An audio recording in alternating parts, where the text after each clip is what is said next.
Hey buddies, welcome to Video Games Awesome Live! It's Christmas! Ooh. Christmas comes early because E3 is canceled, the real Super Bowl Christmas of gaming. It's not Christmas. But what speculation says is that the reason they're showing this stuff now is because E3 got canceled. So we're going to get a lot of early info this year because they don't have any cards to hold anymore.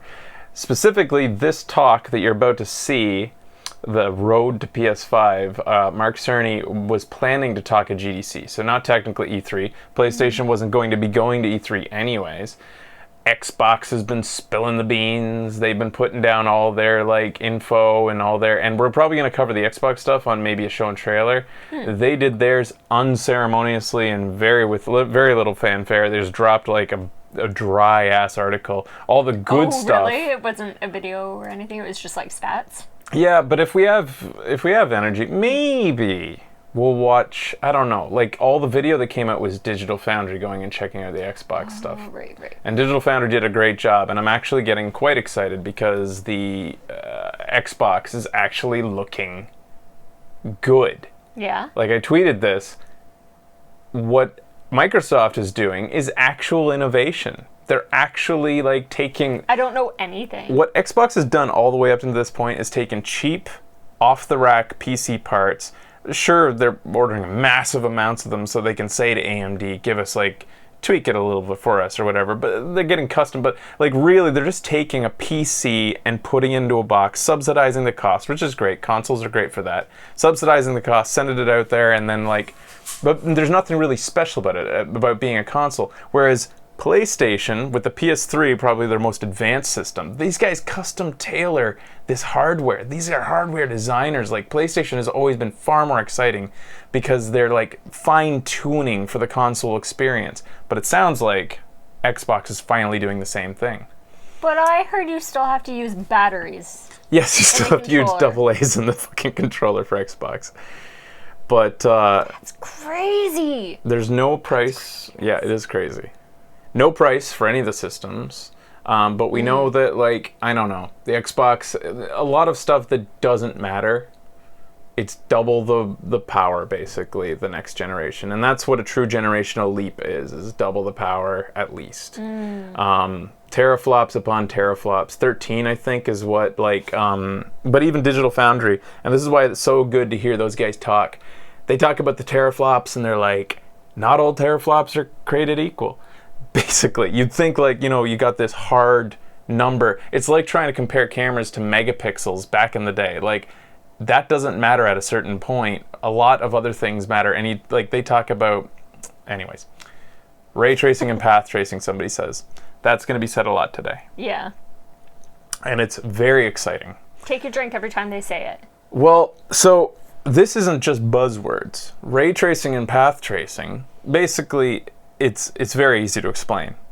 Take a photon, you know how light is photons? Mm-hmm. So just imagine it being a single photon, except it's digital. So they're sending out a little digital ball that is a photon, and it bounces off of a surface that's green. It takes on the color green, and then if that goes straight back in your eye, it's green, right?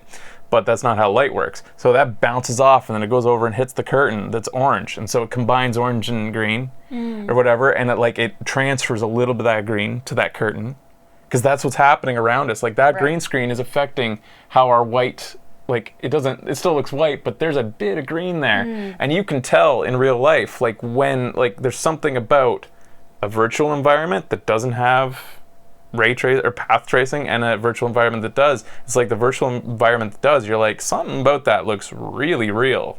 Yeah. And you can't, and I remember the first time ever seeing what that all was when I watched the extra features on the Fight Club DVD, and they do that IKEA scene where he's outfitting his apartment. Right. And they talked about how it looked so wrong until they were able to finally start it wasn't as easy just as placing stuff in. They had to get the right reflections of, as soon as you put a piece of furniture into the room, it changed the lighting of the entire room. Anyways, that's a lot of, so path tracing is basically tracing photons. Okay. And they're being shot out and bouncing off tons of stuff. There's a difference between ray tracing and path tracing that even even though I've been very excited about this technology coming, I don't really know the difference between those two. I mean, a ray versus a path. A path, I think, travels it's a path of a photon, whereas a ray is just, it shoots a laser beam, and for whatever reason, the laser is like cheaper. Okay. But it's super computationally expensive. Xbox did like a demo showing path tracing in Minecraft, which was really cool because, like, obviously, like they took something with simple geometry and graphics to demonstrate, and it looked awesome. But what was I gonna say? Path tracing is more system heavy than ray tracing. So what I didn't understand about the thing with the demo with path, so it's also called, this is something I've known that it's called unbiased rendering. Right. And I think that's the difference. Rays bounce off of thing in a predictable way. They shoot at a certain angle, it's going to go around, and it's like specific. Playing pool, kind of? Yeah. Whereas the path tracing, shooting the photons, is like real light that bounces off things randomly in different directions, and it's what they call unbiased rendering because of that. Okay. And it usually results in a really grainy image. That's how it works as it renders. And I don't understand how they can do it in real time with no grain. I don't understand it. Anyways, it's exciting stuff because the next generation needed an it factor, and path tracing is the thing. I'm also hoping... String? There you go. You're also hoping? 30 seconds? I'm also hoping, of course, with this generation that we're going to see a lot of AI increases, advancements in AI. That's about it. I guess AI and like more things happening at once. I don't want corpses to disappear. Yeah. You know, it's not all just about graphics. It's about like the ability to keep more on the screen at once, more things, stuff like that. They'll put the AI on the cloud. They are talking about some machine learning that is involved in like upscaling games and also making games that weren't HDR in the previous generation into HDR with backwards compatibility. Which is pretty cool too.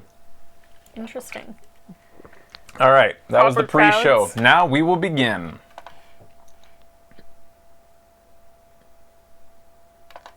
Hey buddies, welcome to the road to PS5. It's the PlayStation Deep Dive with Mark Cerny that we're about to watch. All right. The future. So it says that it's starting shortly. Is this like, does the YouTube app work? Is it going to start? Is it started?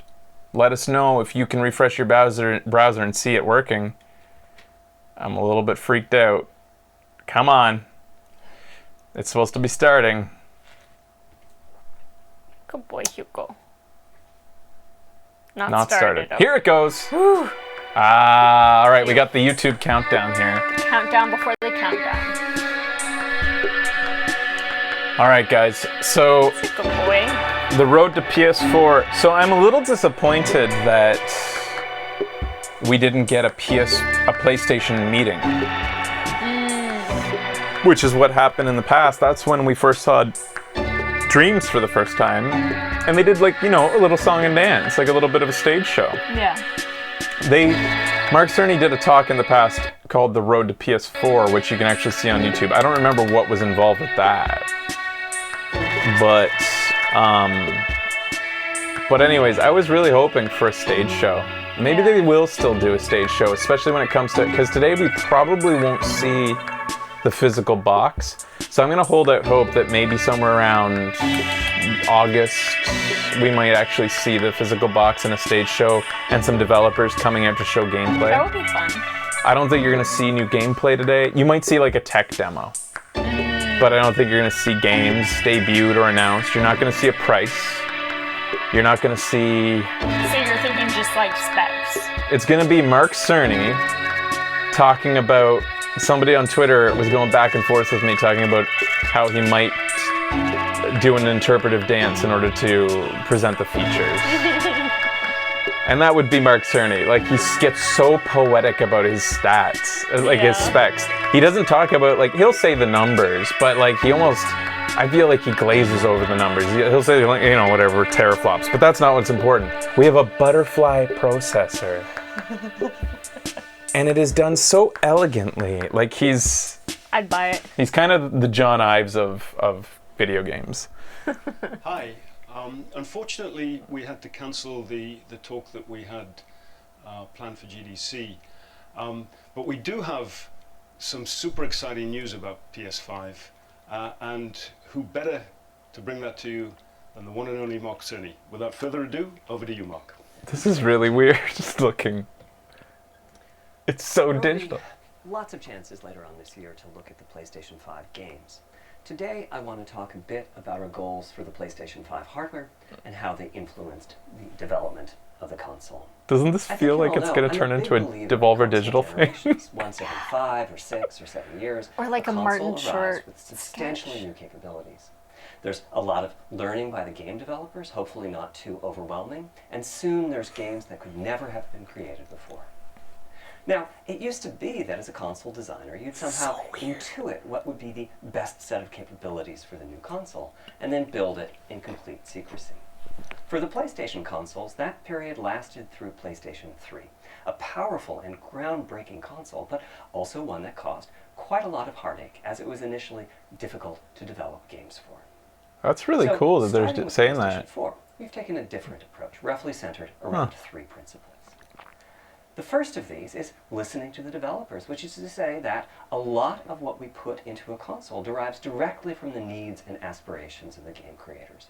We definitely do have some ideas of our own, but at the core Those of aren't our real philosophy people. of something is that game players are here for the fantastic games.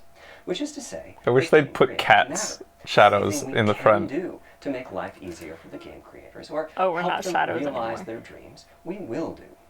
So, about once every 2 years, I take a tour of the industry. I go to the various developers and publishers, sit down, and discuss how they're doing. If you're going to do a virtual set, why not make it look amazing? Like you can do anything, This right? requires weeks on the road as reaching Have Now God I'm of just War behind you. involved waiting for talking to loops over 100 in their people, actions. Something like 24 publishers and developers. And it is incredibly valuable. By the way, the feature most requested by the developers, that was an SSD, which we were very happy to put in the hardware, but a lot of problem solving was required. I'll be doing a deep dive on the SSD and surrounding systems later on in this talk. It's also key to make a generational leap while keeping the console sufficiently familiar to game developers. I think about this in terms of balancing evolution. It feels and like a revolution. parody. I can't Of even Mark focus on what Cerny. he's 1, saying. 2, and 3, the target was a revolution each time with a brand new feature set. That was great in many ways, but time for the developers to get up and running got longer with each console. In the past, I've called this time to triangle. Here's what I had. It's ASMR. To be clear, I'm not talking about time to make a game. Developers will be ambitious, and it may take them 6 years or so to realize their vision. What I'm talking about is that dead time before graphics and other aspects of game development are up and running, and trying to minimize that.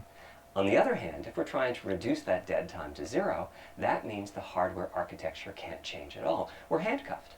We need to judge for each feature what value it adds and whether it's worth the increase in developer time needed to support it. So with PlayStation 4, Mark Cerny's always been robotic, but this is like next level. And familiarity. We got required learning back to PlayStation 1 levels. With PS5, the GPU was definitely the area we At the felt end most of this, they're going to say attention. Adding new the features, one more keeping thing, the familiar big with mind-blowing thing, is going to be Mark Cerny was rendered in real time, everybody. That feels like Deep learning, AI, in the cloud. The real Mark Cerny comes out and he says, wasn't he amazing? and the specific Starts talking to him.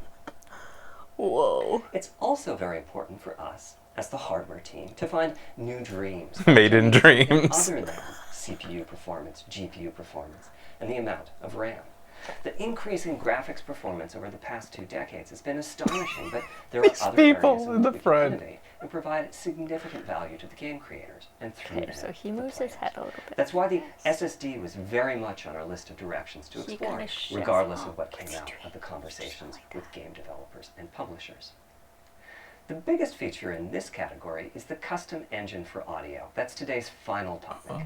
The push for vastly improved audio, and in particular 3D audio, isn't something that came out of the developer meetings. It's much more the case that we had a dream of what might be possible 5 years from now.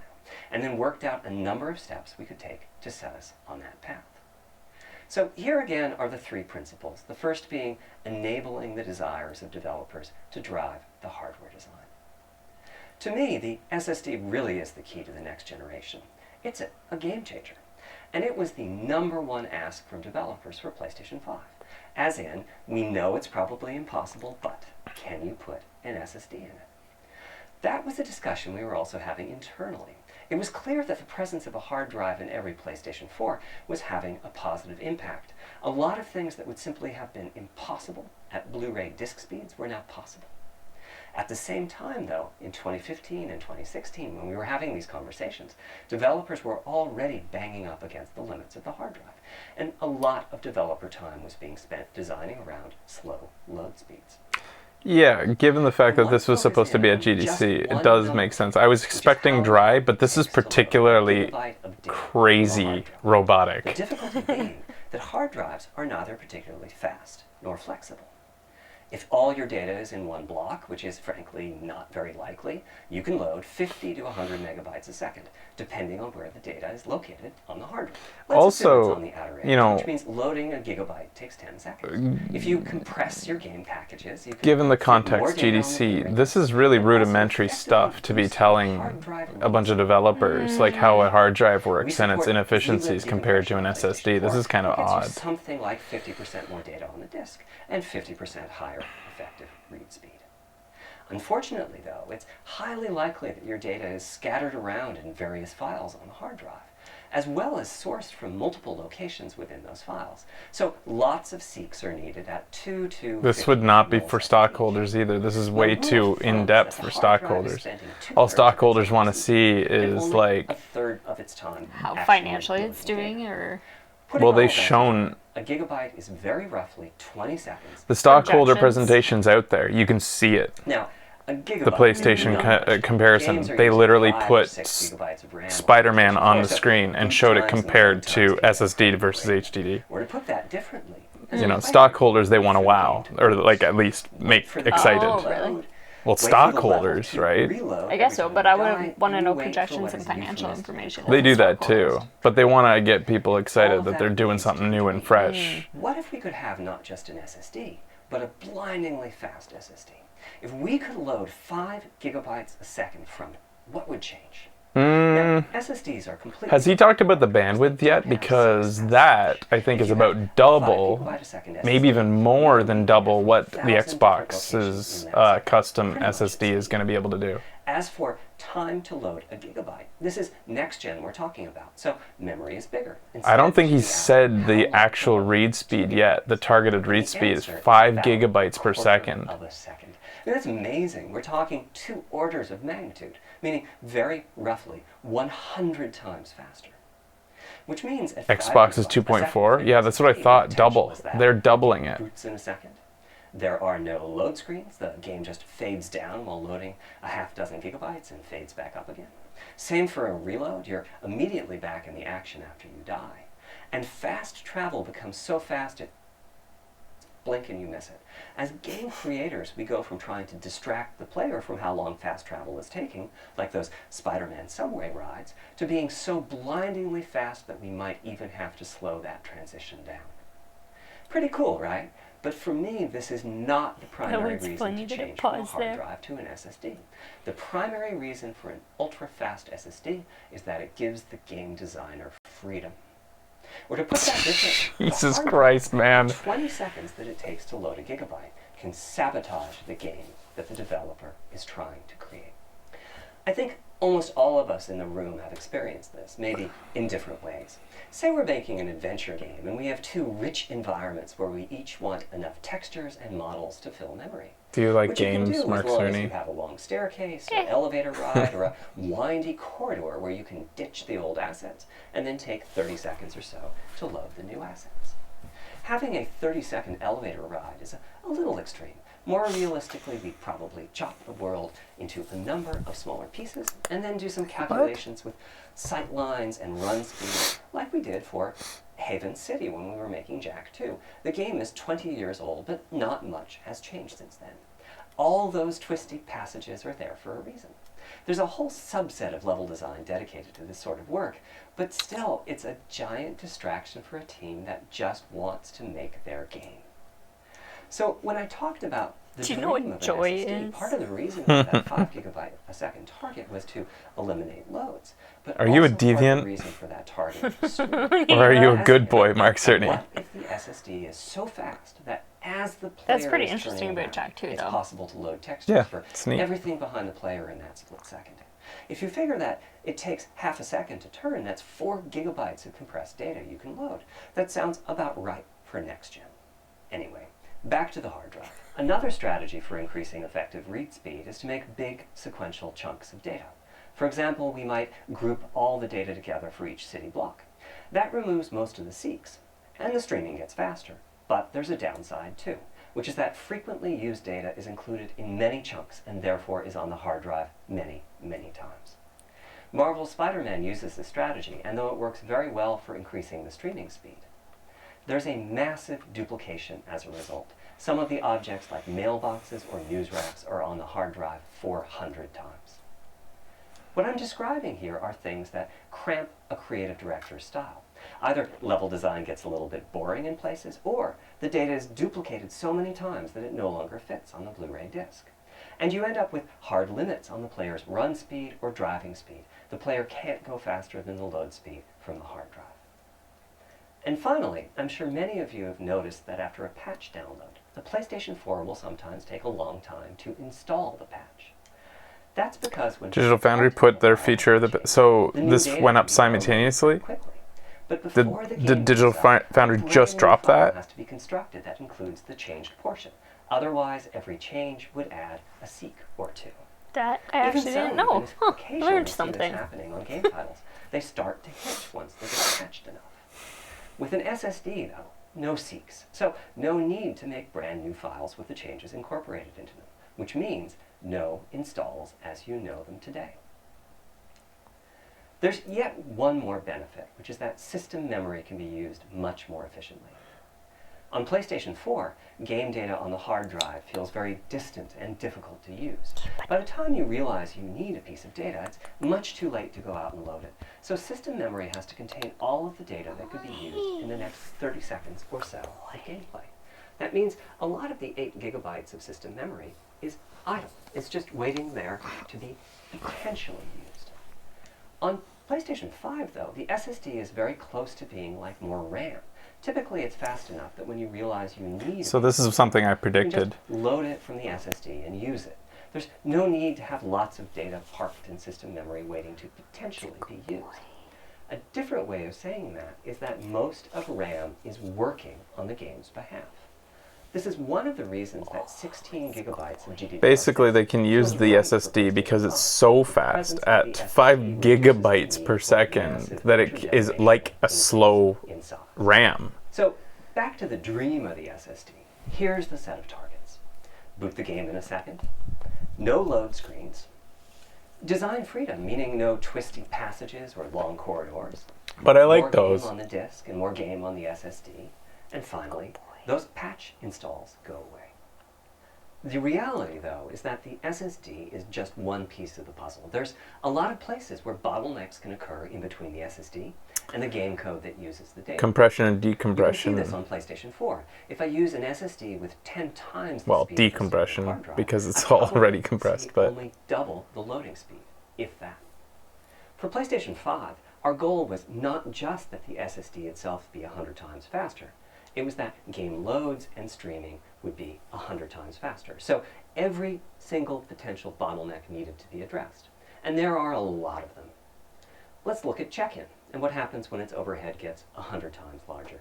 Conceptually, check-in is a pretty simple process. Data is loaded into system memory from the hard drive or SSD. It's examined. A few values are tweaked to check it in, and then it's moved to its final location.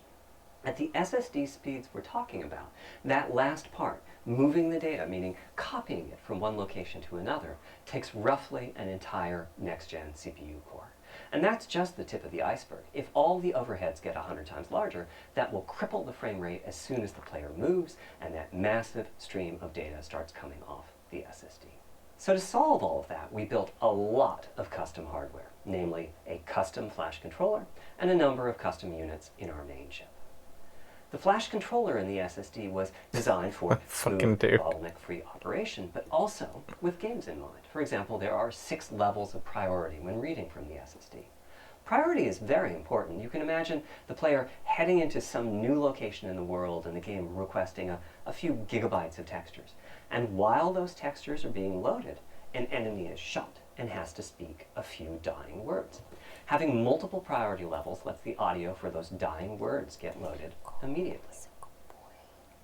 On one side, that flash controller connects to the actual flash dies that What's the speed of the SSD on my MacBook Pro? Because it's insanely fast. We ended up with a 12-channel interface. 8 channels wouldn't be enough. The resulting Let me do a quick speed test while he's talking. 5.5 gigabytes a second. With a 12-channel interface, the most natural size that emerges for an SSD is 825 gigabytes. The key question for us was, is that enough? I mean, it's tempting to add more, but Flash certainly doesn't come cheap, and we have a responsibility to our gaming audience to be cost-effective with regards to what we put in the console. What the fuck? Ultimately, we resolved this question by looking at the play patterns of a Yeah, range like, of okay, so that answers We the examined question. specific games that they were playing over the course of a week. My SSD in here, and whether that set which of is games insanely was fast, properly on the SSD. is about the speed of You were what able to Xbox is establish putting in. So the friction Xbox has cost just matched what Mac reinstalls is or doing, and they're redownloads amazingly quite fast well. And so we SSDs. locked in on They're that doubling that? 25 gigabyte size, while also preparing multiple strategies so that those who want more storage can add it. I'll go through the details in a moment. Back to the flash controller. I like On the these. other They're side, it pretty. connects to our main custom chip via 4 lanes of Gen 4 PCIe. And inside the main custom chip is a pretty hefty unit dedicated to I/O. Before we talk about what that does, let's talk compression for a moment. PlayStation 4 Like, used zlib At 5 gigabytes per second, they could load up like a few streams of 8K raw video to edit if it was an editing machine.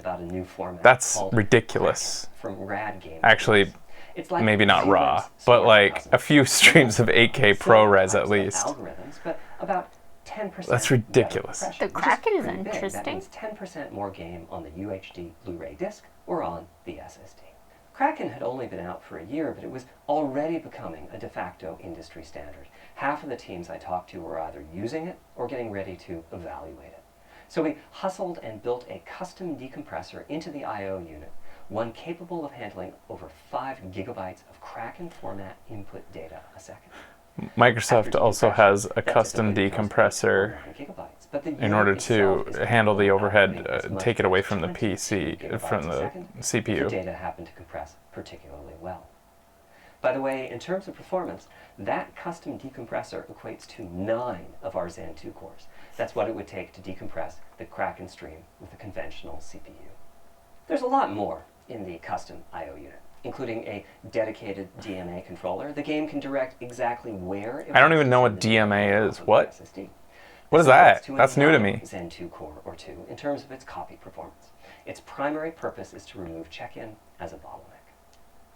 There's 2 dedicated I/O coprocessors and a large RAM pool. These aren't Zen 2 cores. They're there principally to direct the variety of custom hardware around them. One of the coprocessors is dedicated to SSD I/O. This lets us bypass traditional file I/O and its bottlenecks when reading from the SSD. The other is All you ASMR people, just don't start jacking off to Mark Cerny, I please. think it's too But late. a lot of developers map It's too and late. remap They're the already memory as done. part of file I/O, and this too can become a bottleneck. There are coherency engines Is my to beer assist done? the coprocessors. Yeah. Coherency comes up a lot. grab in another places. one. Probably the biggest coherency issue is stale data. in Probably for the GPU caches. best. Flushing all of the GPU caches whenever the SSD is read is an unattractive option. It could really hurt the GPU performance. So We're not doing we've it anymore, at implemented a least. gentler way of doing I it, told you they're done. where the coherency engines inform the GPU of the overwritten address ranges and custom ASMR scrubber isn't just that sexual. those Ree! address ranges. The best thing is, as a game developer, This has when a you use kitty the on it. SSD, you don't need to know any of this. You don't even need to know that your data Belgian is white. compressed. You just indicate what data you'd like to read from your original very uncompressed interesting. file and where you'd like to put it. That's And pretty the whole good. The green process screen of doesn't like uploading it though, unfortunately. happens invisibly to you and at very high speed. Back to the Dream. Thanks to all of that surrounding hardware, Okay, our so 5.5 gigabytes a second really should I'm- translate into something like 100 times faster I/O than PS4, and allow the dream of Yeah. no load screens and super. The implications for Dreams on this, like, is really exciting. Yeah, Of our totally. SSD is going to be Dreams could update itself to be on PS5 and basically have seamlessness, just like no transitions. It could use the hard drive as the depends RAM. on how you're going to use it. If you have an extensive PlayStation 4 library and you'd like to take advantage of backwards compatibility to play those games, Basically no thermometer. then a large external hard drive is ideal. You can leave your games on the hard drive and play them directly from there, thus saving the pricier SSD storage for your PlayStation 5 titles, or you can copy your active PlayStation 4 titles to the SSD. If your purpose in adding more storage is to play PlayStation 5 titles, though, ideally you would add to your SSD storage. We will be supporting certain M2 SSDs. These are internal drives that you can get on the open market and install in a bay in the PlayStation 5. As for which ones we support and when, I'll get to that in a moment. They connect through the custom I/O unit, just like our Sony is allowing So I can take aftermarket, full non-first party parts to be purchased and plugged in? That's actually pretty interesting. Gone are the days of the Vita. commercial Or wait, was it the Vita that had overpriced memory that people hated? that rely on I think the speed so. of our SSD need to work flawlessly. You're gonna be able to go buy an M2 chip and just... When I gave the wired Stick it in? interview But last this year, sounds I said so PlayStation bespoke, 5 SSD custom is made. faster than anything He available said on they the support two. At the time, Two types, but types. still, like, I thought this shit was, like, super and 4 custom. lanes of that cap out at That it wouldn't even be 5 on the gigabytes a market. second. In other words, no PCIe 3.0 drive can Yeah. hit the required spec. M2 drives with PCIe 4.0 are now out in the market. Oh, I don't know about that. Okay. 4 or 5 gigabytes a second from them. By year's end, I expect there will be drives that saturate 4.0 and support 7 gigabytes a second. Having said that, we are comparing... That was pretty apples to unexpected. oranges, though, because that commercial M2 drive will have its own architecture, its own flash controller, and so on. For example, the NVMe specification lays out a priority scheme for requests that the M2 drives can use. And that scheme is pretty nice, but it only has 2 true priority levels. Our drive supports 6. We can hook up a drive with only 2 priority levels, definitely, but our Yeah, custom Sam Parts, I/O but unit it's has on the to open market, he the said. This isn't, like, specific rather to than the M2 Sony. drive's flash controller. They support So the certain M2 ones, needs a but little not extra Sony branded ones, like special Yeah. PlayStation ones. You can just go buy The commercial these. drive also needs to physically fit inside of the And bin because, created and it by also has to PlayStation fit, he says, but drives. because it's not custom, presumably any manufacturer can start, like, take the specifications that Sony requires and make them, and, like, you know, the market will have great Did they prices. like not have a patent or something for? Right now, we're getting M2 drive This- samples and benchmarks. Do they not like crazy. money? When Yeah. games hit beta as they get ready for the PlayStation 5 launch at year end, we'll also be doing some compatibility testing to make sure that the architecture of particular M2 drives isn't too foreign for the games to handle. Once we've done that compatibility testing, we should be able to start letting you know which drives will physically fit and which drive samples have benchmarked appropriately high in our testing. It would be great if that happened by launch, but it's likely to be a bit past it. So please hold off on getting that M2 drive until you... That's mind-blowing. I can't believe they're doing that. Back to our Yeah. principles. Balancing evolution and revolution is the second. Like, I almost don't want, I want to get my hard drive from you because I want to make sure it's the best possible to, that you guys say. Like, he Well, says it's that they're going to publish interesting. specifications and Yeah. say, we'll let you know a list to get. Yeah. But, like, how do I know that the guy I'm buying off Amazon hasn't given me, like, some, like, knockoff or something? Give me first party, maybe. I'll pay 10% more, We aren't 20%. just looking for the performance. We also need the ability to do something with the GPU that could not have been done before. And we need higher performance per watt. Every time we double the performance of some GPU like it. component, we Quite a don't bit. want to find out we've doubled the power consumed and the heat produced. But at the same time, we have to make sure the GPU can run PS4 games, and we have to ensure that the architecture is easy for the developers to adopt. Now, backwards compatibility was handled masterfully by AMD. They treated it as a key need throughout the design process. As our solution to adding new features without blindsiding developers, we made sure that if there What? were new significant features, it would be optional to use them. AMD is actually sponsoring us for an entire year, and like I guess probably this The GPUs with Doom and Animal Crossing coming up, you're going to be hearing at the beginning of every show we're going to say powered by AMD, and I'll just say it now, powered by AMD. That one's free. But yeah, yay AMD. First, we have a custom AMD GPU based on their RDNA 2 technology. What does that mean? AMD is continuously improving and revising their tech. For RDNA 2, their goals were, roughly speaking, to reduce power consumption by re-architecting the GPU to put data close to where it's needed, to optimize the GPU for performance, and to add a new, more advanced feature set.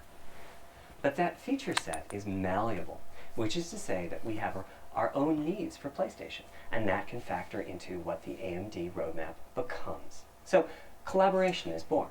If we bring concepts to AMD that are felt to be widely useful, then they can be adopted into RDNA 2 and used broadly, including in PC GPUs. If the ideas are sufficiently specific to what we're trying to accomplish, like the GPU Is that a cache denim scrubbers I was shirt? talking about, then they end up being just for us. If you see a similar discrete GPU available as a PC card at roughly the same time as we release our console, that means our collaboration with AMD succeeded in producing technology useful in both worlds. It doesn't mean that we as Sony simply incorporated the PC part into our console. Oh, Just so he's believe- basically saying it's non-exclusive, the bespoke stuff that they've been working back and forth, but AMD has full ability to take what they've developed for PlayStation and put it on the market as well. In the case of CPUs, we all understand this. The PlayStation 4 and PlayStation 5 each have 8 CPUs, but we never think that meant the capabilities and performance are equal. It's the same for CUs. For one thing, they've been getting much larger over time. Adding new features means adding lots of transistors. In fact, the transistor count for a PlayStation 5 CU is 62% larger than the transistor count for a PlayStation 4 CU. Second, the PlayStation 5 GPU is backwards compatible with PlayStation 4. What does that mean? One way you can achieve backwards compatibility is to put the previous console's chipset in the new console, like we did with some PlayStation 3s. But that's what the Wii extremely expensive. did. It put the GameCube on a chip incorporate any differences inside. in the previous console's logic into the new console's custom chips, meaning that even as the technology evolves, the logic and feature set that PlayStation 4 and PlayStation 4 Pro titles rely on is still available in backwards. But you can't do that with compatible PS3. One Too advantage different. of this strategy is that Cell once backwards processor. compatibility is in the console. Yeah, so you think in. it's only backwards It's not compatible as to if a PS4? cost down will Well, remove they're backwards going to have to put compatibility PS3 on a from chip PlayStation. inside. Achieving this unification of functionality took years of efforts by AMD, as any roadmap advancement creates a potential divergence in logic. Running PS4 and PS4 titles at boosted frequencies has also added complexity. The boost is truly massive this time around, and some game code just can't handle it. Testing has to be done on a title-by-title basis. Yeah, sometimes games Results run are by the excellent. clock We speed, recently took a and look some at the games top like they'll 100 just PlayStation fuck 4 up because the titles piece ranked by playtime, like and we're it's too expecting fast. almost And the Oh. game Playable itself will at become launch like on PlayStation. too fast. Like sometimes the gameplay will be based on With clock regards to speed. new features, as I said, It'll time our itself to strategy the was clock to speed try and stuff. to So grab, they but need at to the like same time, recalibrate to it. require use of the new GPU capabilities. Dude, More I than think that's a real directly, audience. GPUs Those are have real imposed people. Restriction on game engines. No. Software handles vertex processing, but for the most part, dedicated B-roll. hardware is responsible for the triangles and other geometry that the vertices form. That means it's not possible to do even basic optimizations, such So as distracting. aborting processing of the vertex if all geometry that uses it is off-screen. PlayStation 5 has a new unit called the Geometry Those Engine, which bones. brings handling of triangles and Definitely other not primitives real. under full programmatic control. A As a separate game developer, you're unit free to for ignore its geometry? existence Like- and use the PlayStation 5 GPU as if it were no more capable than the PS4 GPU, or you can use this new intelligence in various ways. Simple usage could be performance optimization, such as removing backfaced or off-screen vertices and triangles. More complex usage involves something called primitive shaders, which allow the game to synthesize geometry on the fly as it's being rendered. It's a brand new capability. Using primitive shaders on PlayStation 5 will allow for a broad variety of techniques, including smoothly varying level of detail, addition of procedural detail to close-up objects, and improvements to particles So what? and other. Are you saying it's dreams? Another major new feature of our custom RDNA 2-based GPU is ray tracing, using the same That part strategy as really the confused me. Intel's I don't know what was CPUs. being... Ilani, help. The CUs contain a new specialized unit called the intersection engine, which can calculate the intersection of rays with boxes and triangles. To use the intersection engine, first you build what is called an acceleration structure. It's data in RAM that contains all of your geometry. There's a specific set of formats you can use. They're variations on the same BVH concept. Then, in your shader program, you use Shadows a new will be even instruction smoother. that asks the intersection engine to check a ray against the BVH. While the intersection engine is processing the requested ray triangle or ray box intersections, the shaders are free to do other work. I don't get this. Having said that, the I'm a ray little tracing lost. instruction is pretty memory intensive, so it's a good mix with logic heavy code. There's of course no need to use ray tracing. PS4 graphics engines will run just fine on PlayStation 5. But it presents an shaders? opportunity for those interested. I'm thinking it'll take less than 1 million rays a second to have a big impact on audio. That should be enough for audio occlusion and some reverb calculations. With a bit more of the GPU invested in ray tracing, it should be possible to do some very nice global illumination. Having said that, adding ray-traced shadows and reflections to a traditional graphics engine could easily take hundreds of millions of rays a second, and full ray tracing could take billions. How far can we go? I'm starting to get quite bullish. I've already seen a PlayStation 5 title that's successfully using ray tracing-based reflections in complex animated scenes with only modest costs. Another set of issues for the GPU. He's involve getting size bullish, and guys. frequency. How big do we make the GPU? Look What out. frequency do we run it at? Mark This is a Cerny's on a chip has a cost, and rampage. there's a cost for whatever we use to supply that chip with power and to cool it. In general, I like running the GPU at higher frequency. Let me show you why. Here's 2 possible configurations for a GPU roughly of the level of the PlayStation 4 Pro. This is a thought experiment. Don't take these configurations too seriously. If you just calculate teraflops, you get the same number. But actually, the performance is noticeably different because teraflops is defined as the computational capability of the vector ALU. That's just one part of the GPU. There are a lot of other units. And those other units all run faster when the GPU frequency is higher. At 33% higher frequency, rasterization goes 33% faster. Processing the command buffer goes that much faster. The L2 and other caches have that much higher bandwidth, and so on. If you're so smart, Mark Cerny, why aren't you on Mars? 33% further away. You think you're better than me? But the large number of benefits more than counterbalance that. As a friend of When mine he says, smiles, a it rising creeps me tide out. lifts all boats. Also, Stop. it's easier to fully use 36 CUs in parallel than it is to fully use 48 CUs. When triangles are small, it's much harder to fill all those CUs What if he is with on? useful work. So there's a lot to be said for faster, assuming you can handle the resulting power and heat issues, which frankly... Yeah, there's some uncanny valley going on with his Best job. movements. Something's Part of the really reason for weird. that is, historically, our process for setting CPU and GPU frequencies think has he's on relied on Mars? some heavy-duty guesswork with regards to how Yeah. much electrical power gains Look at their and icons. how much That's heat so will be weird. produced as a result inside of the console. Power consumption varies a lot from game to game. When I play God of War Why does an on axe? Pro, I know the power consumption Why is are we high working just up by to the fan axe? noise. But power isn't simply about engine quality. It's about the minutia of what's being displayed and how. It's counterintuitive, but processing dense geometry typically consumes less power than processing simple geometry. It's supposed to be God Which of is, War. I suspect, why Horizon's map screen, with its low triangle count, makes my PS4 Pro heat up so much. Our process on previous consoles has been to try to guess what the maximum power consumption during the entire console lifetime might be, which is to say, the worst case scene in the worst case game, and prepare a cooling solution that we think will be quiet at that power level. If we get it right, fan noise is minimal.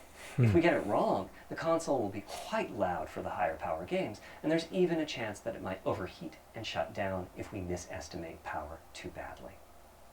PlayStation 5 is especially challenging because the CPU supports 256-bit native instructions that consume a lot of power.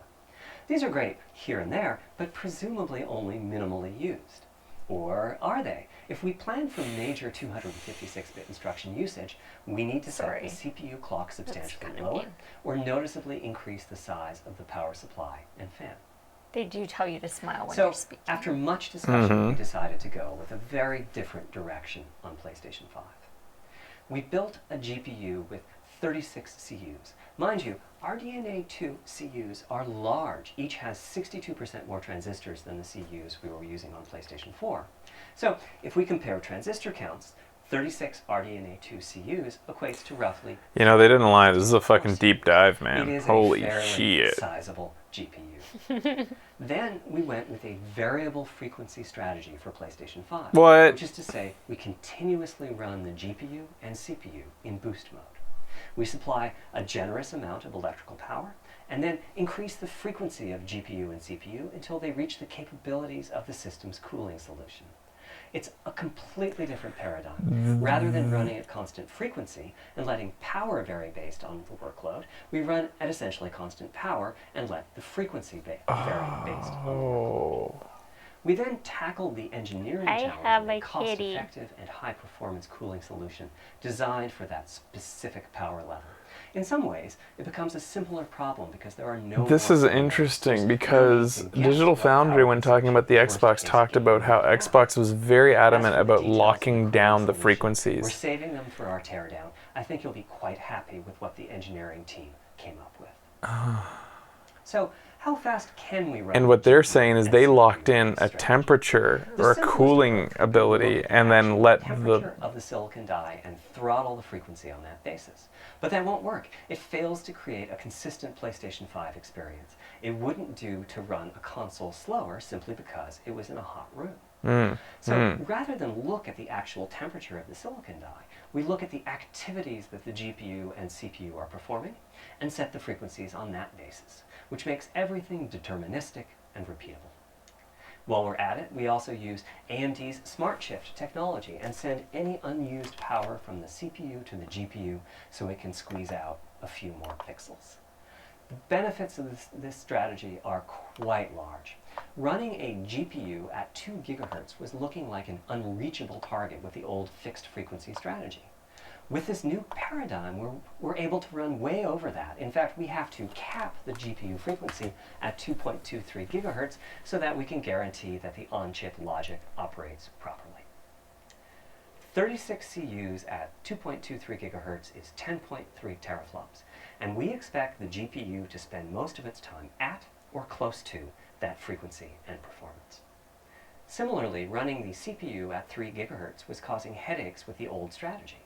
But now we can run it as high as 3.5 gigahertz. In fact, it spends most of its time... So there's where the Xbox fanboys are going to go crazy. They're going to say 10.3 teraflops, we got 13, baby! It will run at a lower clock You are well informed, not sir. too much lower. But despite the fact that both Digital Foundry and Mark Cerny opened with saying that not all teraflops are created equal, like it doesn't mean everything. Significant gains for PlayStation gamers. The final of our 3 principles was about finding new dreams. It's important for us on the hardware team to find new ways to expand or Not deepen dreams gaming. TM, And that's dude. what led us to a focus on 3D audio. Dreams. As players, we experience the game through the visuals, through audio, and through the feedback we receive from the controller, such as rumble or haptics. Personally, I feel a game is just dead without audio. Visuals are, of course, important, but the impact of audio is huge as well. I like haptics. At the same time, the audio team on a game project has to do a lot with a little. For example, on PlayStation 4, there's fierce competition for the Jaguar CPU cores. Audio typically ends up getting just a fraction of a core. That's not much of a computational resource, particularly when you consider that the visuals run at 30 or 60 frames a second, but audio processing needs to happen at almost 200 times a second. So, it's been tough going making forward progress on audio with PlayStation 4, particularly when PlayStation 3 was such a beast when it came to audio. The SPUs in Cell were almost a perfect device for audio rendering. Simple pipelined algorithms could really take advantage of asynchronous DNA. Trade on Mars is starting to grow on me, or is it Stockholm Syndrome? There's unfortunately nothing comparable on PlayStation 4. Probably the most dramatic progress in the PlayStation 4 generation has been with virtual reality. The PSVR hardware has its own audio unit. It supports about 50 pretty decent 3D sound sources. And this provided a hint as to where we could go with audio, as well as some valuable experience. Not to oversimplify, but here were our goals. Yes, please simplify a bit more, please. Help. The first goal was great audio for everyone, not just VR users or soundbar owners or headphone users. That meant audio had to be part of the console. It couldn't be a peripheral.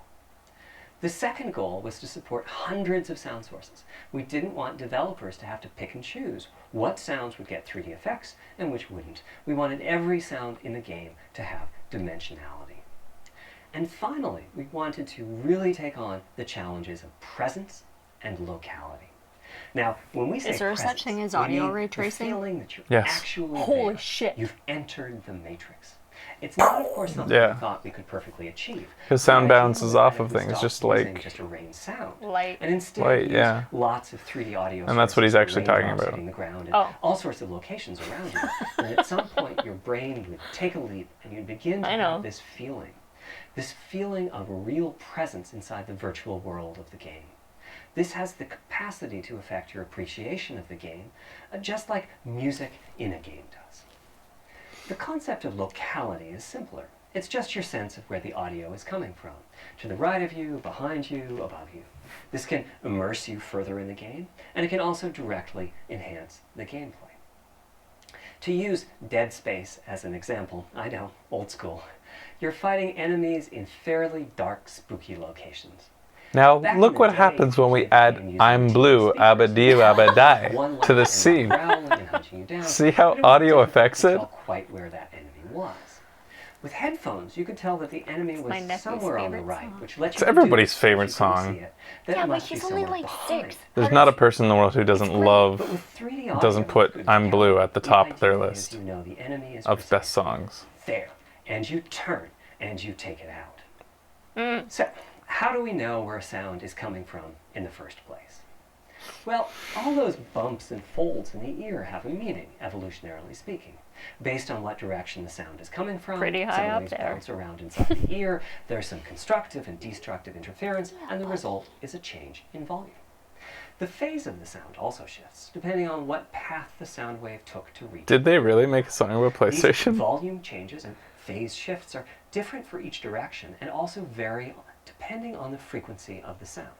Head size and head shape also impact the sound in a similar fashion.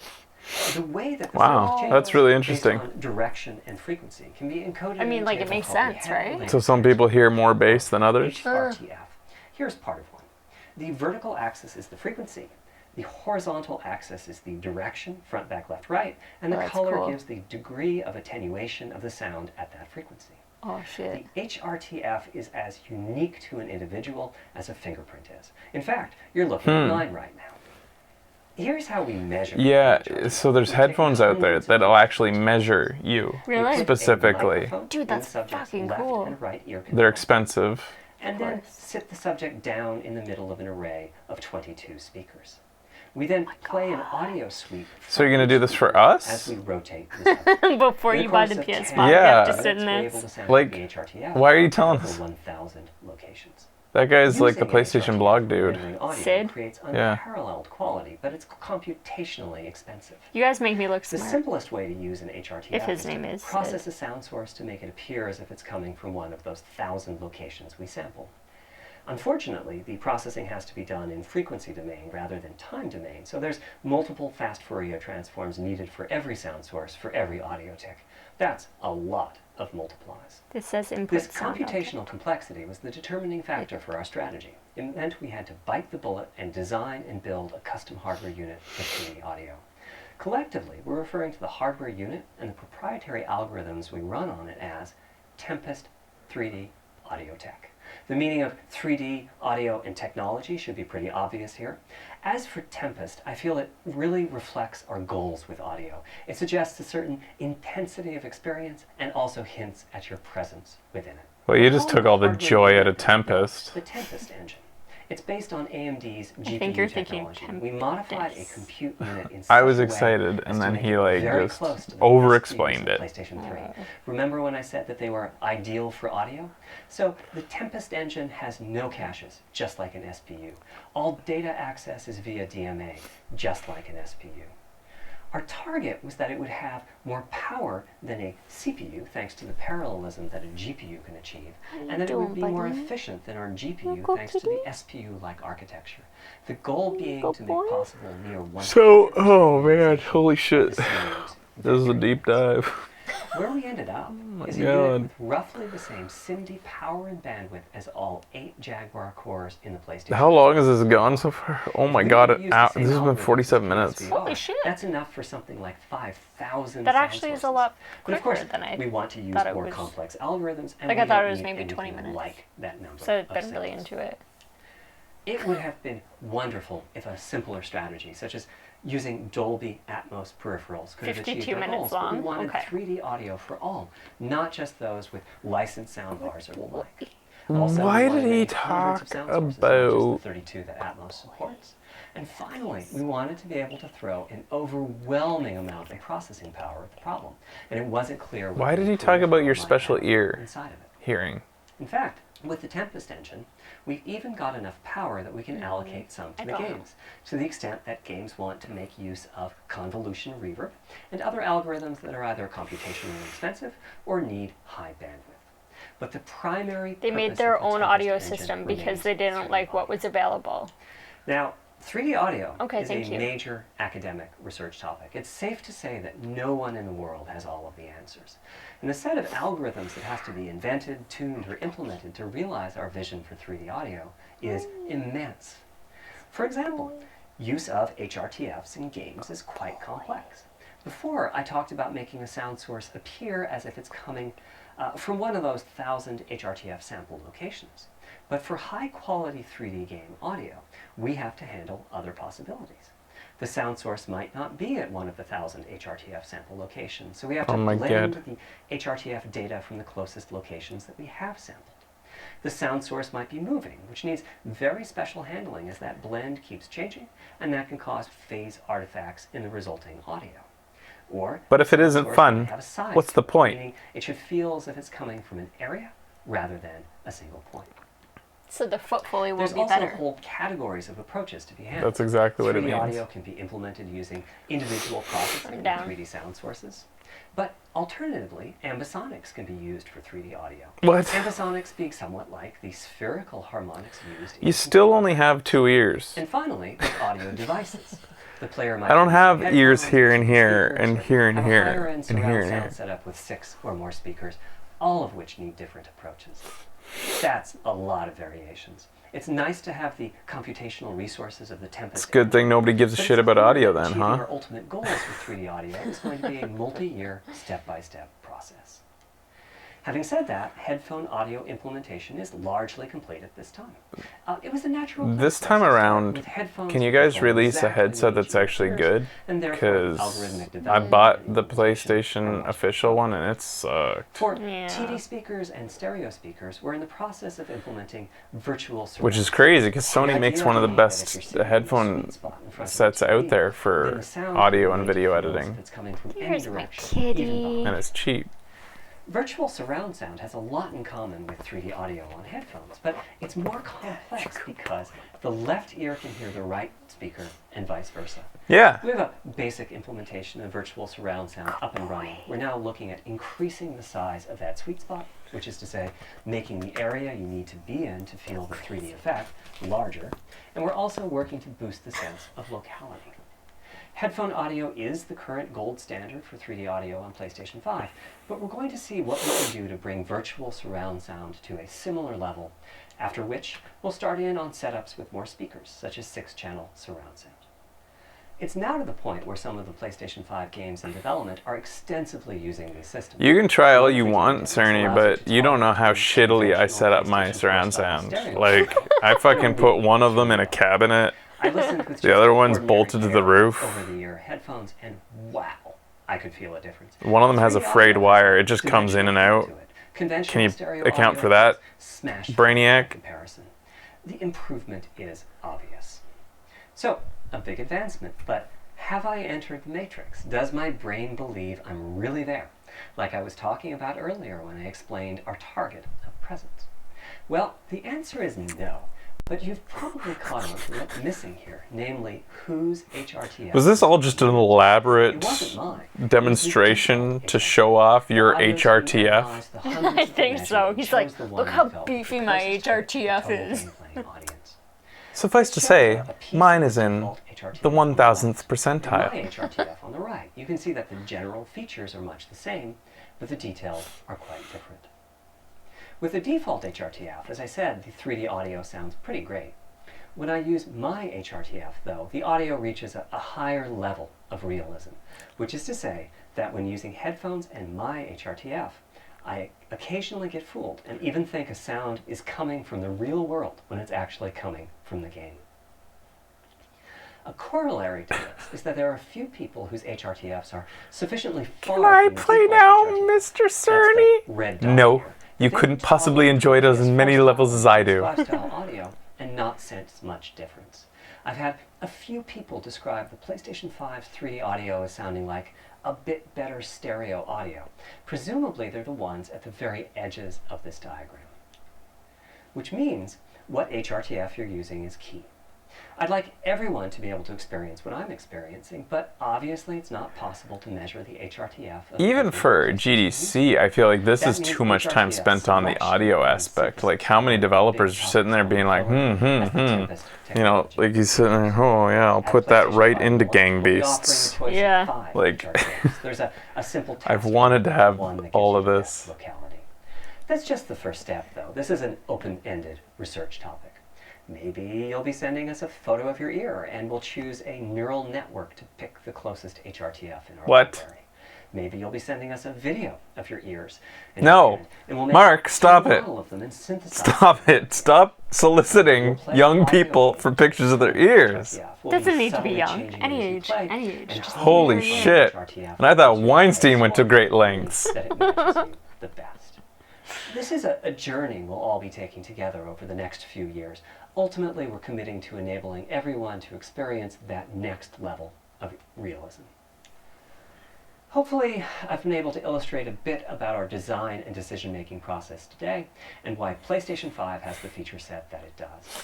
Now comes the fun part. We get to see how the development community takes advantage of that feature set. We have minus I'm 2 hoping minutes for the fun completely part. unexpected. The fun part, it Audio, begins now. Ray tracing, the capabilities of the SSD, or something else. I guess we'll find out sooner. I guess we'll fight. Thank you for your time today. I just want to play video games. Whoa, maybe there was something in that flash. Did you see that flash for a second? Yeah, right. Like, okay. BRB taking your pics. So somebody in there, I don't know if I got answered, but I was like, somebody said Digital Foundry just dropped their, like, they said Digital Foundry has their PlayStation 5 thing up. And I don't know whether they meant that it just got put out or whether this was a thing that Digital Foundry had out for a while or something. Did Digital Foundry It's an article, not on YouTube. Oh. What's on it? Did they somehow have early access to the...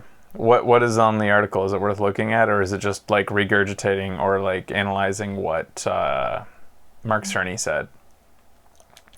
Meanwhile, like, we could just at least... It's a summary, basically. Okay. This is the stuff... The tech demo for the ray tracing. Path traced Minecraft on a console. And more precisely, Minecraft running through the DirectX ray tracing API on Microsoft's next generation Xbox Series X console. So that's not just ray tracing, that's path tracing, which is really cool. And they go, Digital Foundry went into The depth workloads like Quake 2 or my... on that.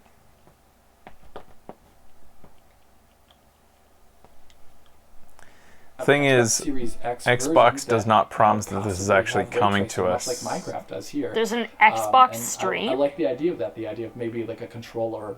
In 5 minutes? I thought it was in another hour from now. Ray tracing on Xbox Series X. Yeah, that's a... Is it right now? I thought it was like at 3 a.m. our time, not 2 a.m. our time.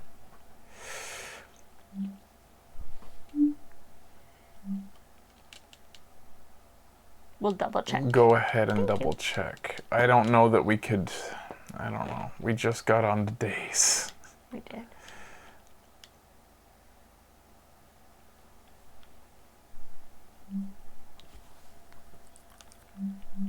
So did you learn much? No. I mean, the one thing that comes away from that is, one, I don't think he'd said the actual speed of the SSD yet. That was a big drop. The fact that, like, if we were to take away anything from that kind of has a one-up over Xbox, it's that they have a robot designing theirs, or a replicant at least. And second, they doubled the SSD speed, which Xbox is claiming to be a killer feature. Well, then PlayStation has double the killer feature. And that's actually kind of interesting, because in the Xbox demonstrations that I saw on Digital Foundry, they showed like load speeds and how they compare to the Xbox. And it shows like this game loading up. I don't know which game it was, but it loads up and it takes about 4 seconds. And then the one on the Xbox One took like 40 seconds. And it's like very impressive. But I was like, that is great, but PlayStation has been showing off Spider-Man to people with instantaneous. Every journalist who's seen it says it was instant. Really? No loading time. And like, that's why when I saw like them demonstrating this 4-second load time, I'm like, is that all Xbox has got? It sounds like PlayStation is going to dominate in that respect. Interesting. And that's why it is so crazy. I was expecting they would have some crazy thing. It's in 2 hours. Yeah, we're not going to watch that, guys. I was expecting some crazy thing like soldered right next to the processor for their SSD. Like something that would have to be like almost like an SSD that is like integrated into the processor, the way that he was talking about how insane this like new technology, but he's still using off-the-shelf parts in a way, like very specific ones, he says. Yeah. He'll let you know which ones you can buy to plug in. But I mean, they've opened that up. Yeah, and you're also going to be able to get into your PlayStation and put in this M2 chip? What? I wonder if it'll just be like a little thing that you can open. And I picture, it'll be a panel. yeah.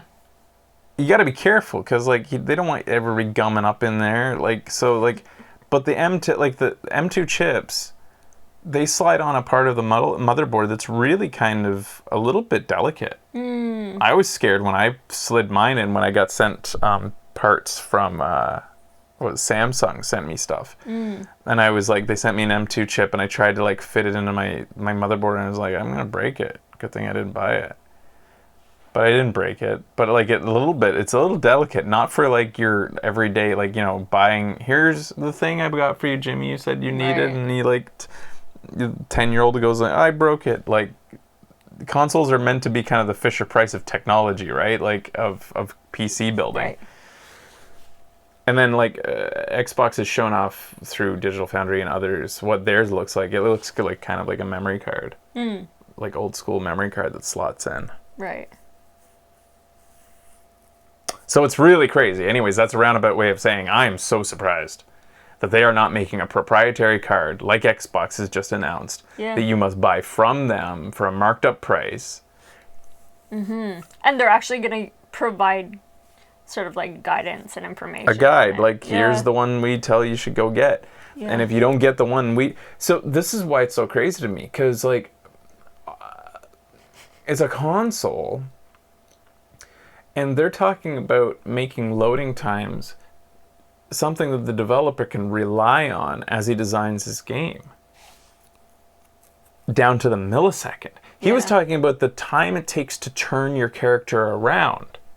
In the old days, they would have a winding path to load new assets. Now the developer will be able to say the character takes 0.4 seconds to turn around. I can load assets in the level based on where you're pointing. Yeah. If you sacrifice just a 0.2 on that because the guy decided to go for a budget option, all of a sudden he's blaming the game for his shitty hard drive he bought and put in. And that's why I'm really surprised that they're allowing that. Because you'd think that as a console maker, they'd want every experience to be the exact same across the board. So, like, I'm just very surprised. Very surprised.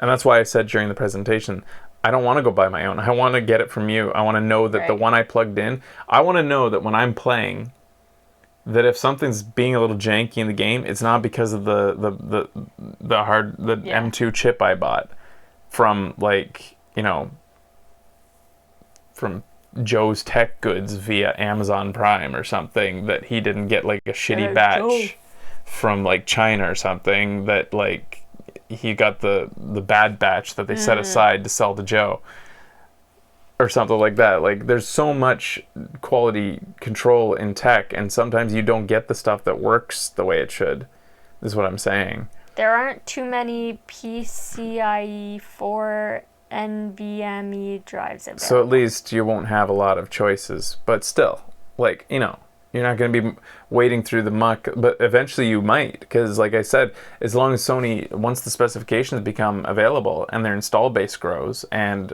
manufacturers see that, they're going to say, I want some of that. Like, I'm going to make a hard drive for these people who want a hard drive upgrade. And like, so there'll be many. It won't take long before many are on the market. And you'll have Mad Catz M2 drive, and it's gonna, like, you'll be playing, like, you know, Call of Duty, and you turn, and all you see is gray buildings, like, with no textures, and you're like, Call of Duty sucks, and then you give up playing Call of Duty. You find your true love, you get married, you have kids. One of those kids ends up becoming a fascist. Shit. Second Hitler. So. Oh my god, why did it go that way? This is butterfly effect, man. Oh my god. Butterfly processor, Mark Cerny. So, anywho, interesting. No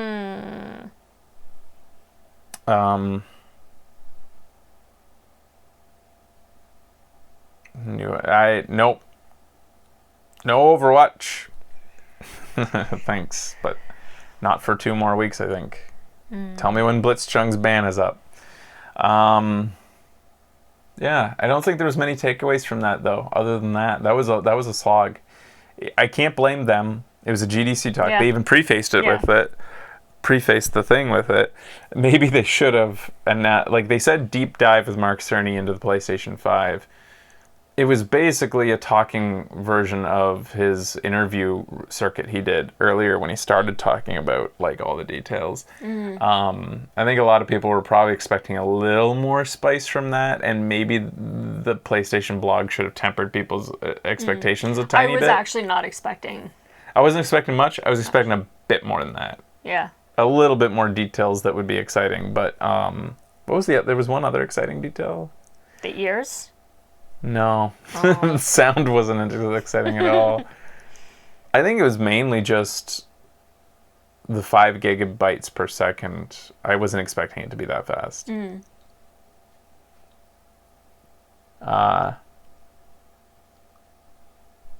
he wants your ear pics. Fake audience. Oh man, that was weird. That was really weird. Why'd they do that? Why? It was so distracting for the first. It was very odd. 15 and I minutes, swear he was 15 moving minutes. oddly. It would, like, he would talk and then he'd be like, Yeah. like, he is a fucking robot. I swear to God. Some of the, like, sometimes the servos would just, like, over rev just a little bit too much. You know?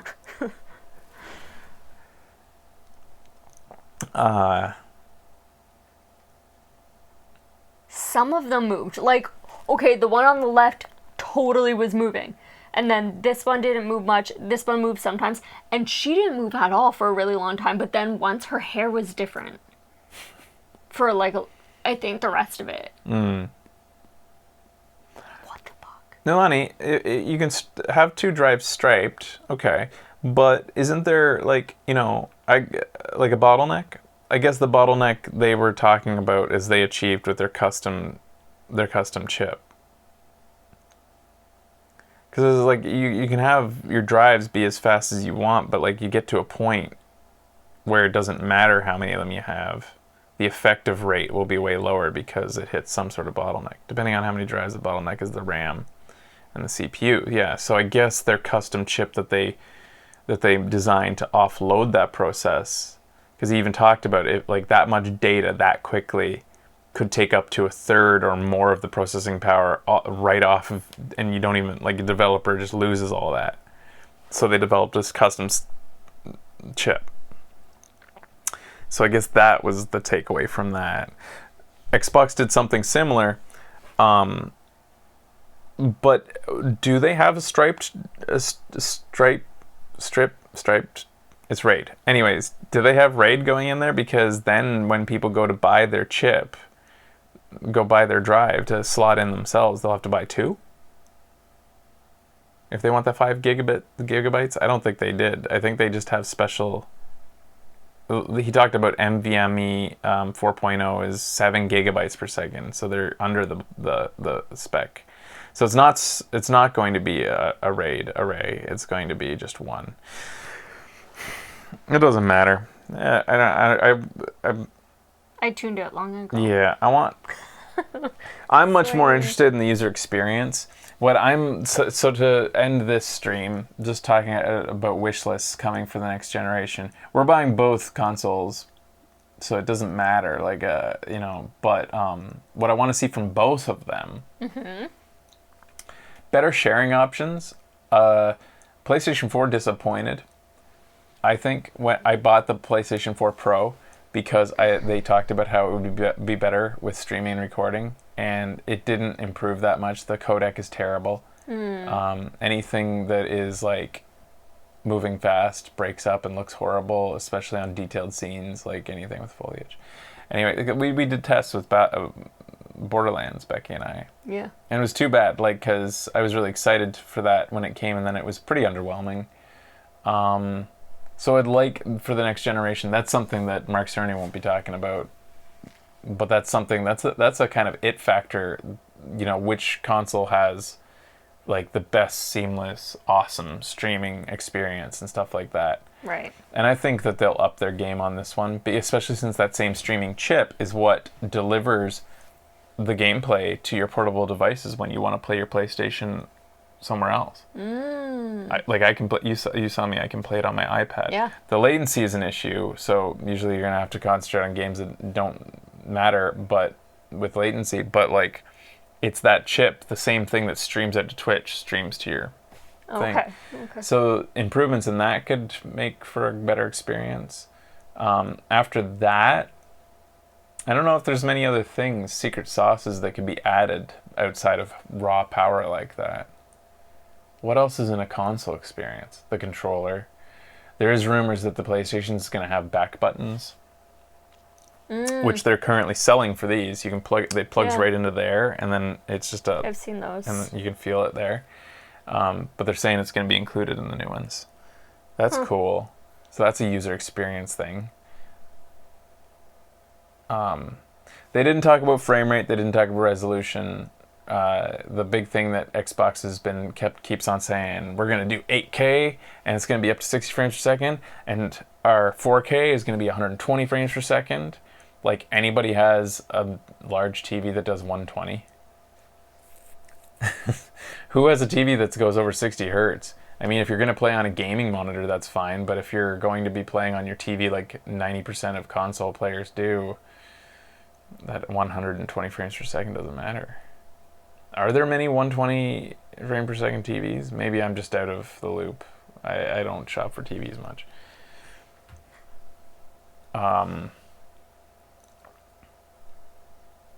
Wireless charging for controllers. Yeah. Some iPhones have that. Some devices these days have wireless charging. That could be okay to have a mat that you just place them on instead of plugging them in. Yeah. That could be neat. Yeah, that'd be cool. Yeah, like, I mean, they've already won in the controller department. They don't have batteries. Yes, they don't have batteries. I just don't get it. mind-blowing to me. It blows my mind. Yeah. Yeah, that they're still using AA's. Xbox controllers are so fucking heavy Yeah. because of the batteries in them. Yeah. It's just like, oh, it's so weighty and annoying. And PlayStation controllers are so light, and the battery lasts for fucking ever. The Mario are always dead. Because I'm never charging them. Interesting. But I saw on a thread on the Xbox Twitter when they made the announcement of all the specs and people were talking about the batteries and the controllers, and like somebody's like, oh, AA is still in the controllers, and like a bunch of people jumped on them being like, thank God, and like, good, and you know, Really? so when I run out of battery, I just grab a couple new AA's instead of having to charge my controller. Awesome, and stuff like that. Like, the X-Bros really fucking love their AA's, man. Hi, Toto. Hey, Lisa.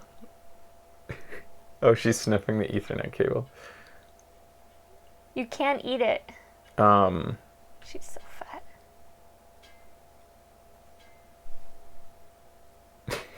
Lisa's so dumb.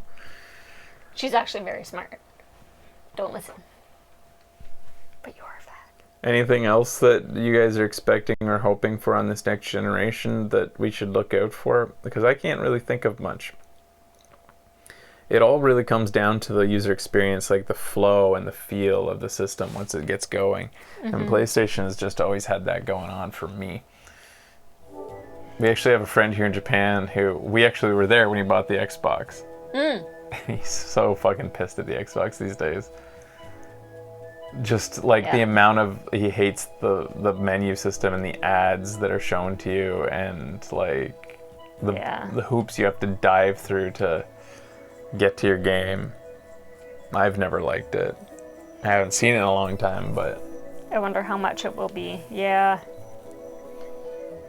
yeah, price points are going to be a big deal in the new generation. The thing is, with like both console manufacturers, the price point is easy. You set it as low as you can, period. Because their money isn't made off the system itself. Well, they do make money off the system when they release the Slim later. Yeah. That's when the parts have all come down in price. The console has a 7-year lifespan. So by the time these parts, like, they're going to be less, but they're still selling them for like high. And then they release the Slim version, the Pro version. That's where they make their money. But where they really make their money is licensing. It's a platform, and everybody who develops on it, every game, I think they take 40? I think they take 40% of every game Holy shit. sold through the PlayStation Store, and anything that's like, if just to have that beautiful little PlayStation box, that's like, to get a package licensed to be used on the PlayStation, you have to give up like a certain amount of your sales, and that's where they make their money. Percent. Yeah, it's huge. But that's what that's how platforms make their money. These two are sniffing each other down here, and Ruds is like, uh-oh. Ruds is always afraid of Lisa. Runs backed away. All right, guys. Thanks for watching. Yes. That was interesting. All right, but Happy very boring. anniversary. Happy anniversary, Becky. It's 30%. All right, thanks for the confirmation. All right, guys, see you later.